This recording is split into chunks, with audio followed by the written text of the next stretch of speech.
e agora a gente vai falar um pouco sobre bioquímica estrutural. O que é bioquímica estrutural? Bioquímica ela é o estudo das biomoléculas. Em outras palavras, a bioquímica ela é a área em uma interface entre a química e a biologia e ela vai estudar as moléculas orgânicas que compõem os seres vivos, como, por exemplo, carboidrato, lipídio e proteínas, que nós vamos estudar agora de um modo bem rápido aqui na aula, mas também engloba outras moléculas, como, por exemplo, os ácidos nucleicos, tá? Que isso aqui fica lá com a biologia, não é com a gente, tá? Então, a gente vai estudar agora os compostos orgânicos naturais, que são compostos orgânicos, na maioria dos casos, dos seres vivos, tá? E por que a gente ensina isso junto com polímeros? Porque eles também são polímeros. Na sua maioria, os compostos orgânicos naturais são polímeros. Beleza? Então, olha só. O primeiro que a gente vai ver são os Ver não, né? Não dá pra ver. Até dá, mas não hoje. Os carboidratos. Os carboidratos, eles têm função tanto de função energética, então eles têm uma função de energia, também tem função de resistência, tá? Então, por exemplo, açúcar, carboidrato é energia, agora a celulose é um carboidrato, mas dá resistência para o aparelho celular vegetal, tá? E os carboidratos, por que ele chama carboidrato? Carboidrato, carbono, hidrato, hidrogênio. Porque antigamente se falava que os carboidratos eram hidratos de carbono, ou seja, compostos têm carbono e hidrogênio, porém hoje nós sabemos que eles têm oxigênio, porque nós somos melhores. Eu acho. Eu me acho. Tem que se valorizar, colega. Bom, e a gente vai dividir os carboidratos em monossacarídeos, disacarídeos e polissacarídeos. Olha só uma observação. Lembra desse desenho aqui, super bonito? Então, que não é bonito, né? Isso aqui tudo lembra que era um polímero?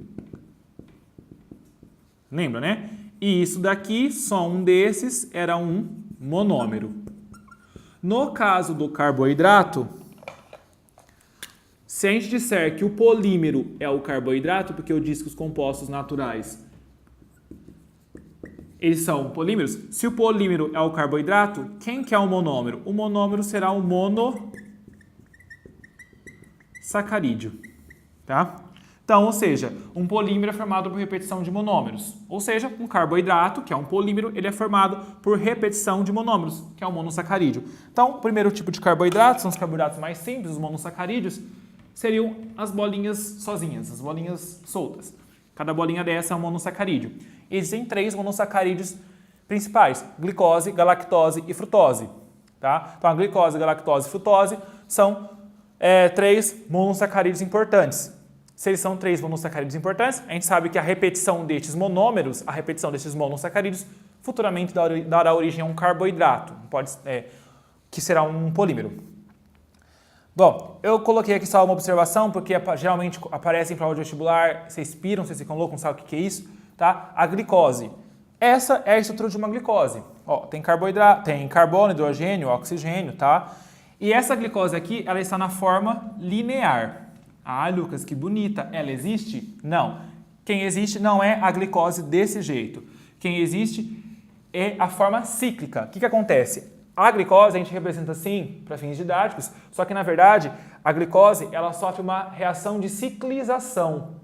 É uma reação que vai sair da forma, em que ela sai da forma linear e ela vai para a forma cíclica. A porção de cima e a porção de baixo, elas reagem e essa estrutura inteira fecha. Então, dá origem após uma reação de ciclização, a glicose, que era assim, ela liga as duas pontas e forma um ciclo, tá? E ela pode formar 2 ciclos diferentes, esse ou esse. Qual a diferença? A diferença está aqui, ó.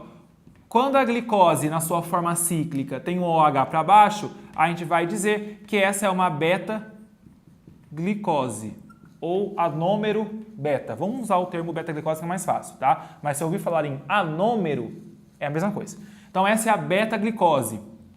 Quando o OH, por sua vez, esse OH, tá? Ó, não é qualquer um dos outros, é esse daqui. Quando este OH está para cima, é a alfa-glicose. Beleza? Então, tomem cuidado. Ah, Lucas, não sei o que é isso. Ele falou que é glicose, mas a glicose é linha reta. É na teoria, né? Mas no nosso corpo, ela sofre uma reação de ciclização. Tá? Bom, esses são os monossacarídeos. Disacarídeos.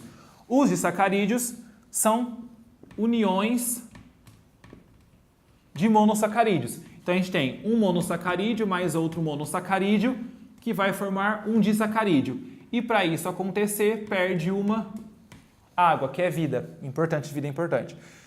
Vamos lá. Quando eu unir uma glicose mais uma glicose, vai acontecer o quê?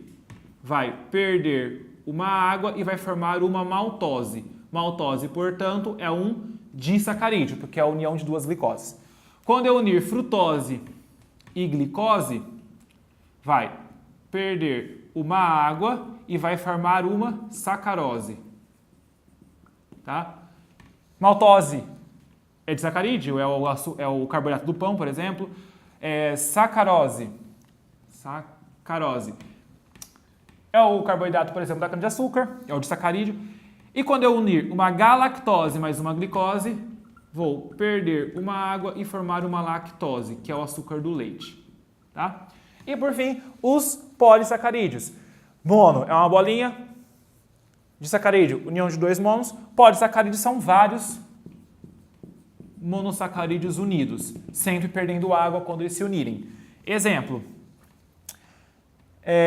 Exemplo, nós temos o amido. O amido é a união de alfa-glicose, que é essa glicose aqui.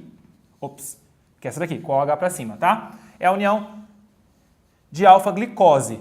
E ele tem uma estrutura linear, ele é em linha reta. Já o glicogênio, ele é a união de alfa-glicose, porém ele é ramificado. Tá?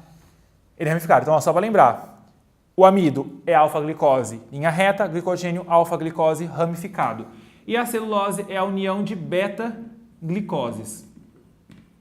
Tá? Só lembrando, que isso aqui já viu em biologia, amido, reserva energética de planta, glicogênio, reserva energética de animais e fungos, e celulose é polissacarídeo estrutural, que vai dar resistência para a parede celular da planta.